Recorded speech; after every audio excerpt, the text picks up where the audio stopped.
पिशावर के मुफ्ती महमूद फ्लाईओवर पर नामालूम शिद्दत पसंदों ने दस्ती बम फेंका, जिसकी इत्तला मिलने पर पुलिस ने बम डिस्पोजल यूनिट को तलब किया।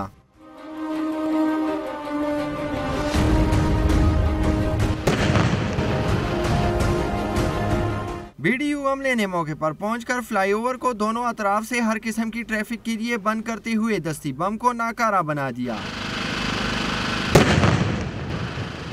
अभी ये पूरे फ्लाईओवर की BD स्कैनिंग की जाएगी, फ्लाईओवर के ऊपर भी नीचे भी, और इर्द गिर्द के जितने हमारे ये गवर्नमेंट ऑफिस हैं, जितनी शॉप्स हैं और जितना ये प्राइवेट प्रेमिसेस में एरिया आता है, इस सारे को हम लोग इंशाल्लाह पंपिंग करेंगे और स्वीपिंग करेंगे। मुफ्ती महमूद फ्लाईओवर के इर्द गिर्द सूबाई असम्बली, पिशावर हाई कोर्ट, किला बाला हिसार, रेडियो पाकिस्तान और दीगर अहम इमारतें वाक़या हैं। पुलिस ने फ्लाईओवर की सिक्योरिटी मजीद सख्त कर दी है। कैमरामैन आसिफ रजा के साथ हसन जहांगीरी, डॉन न्यूज़, पिशावर।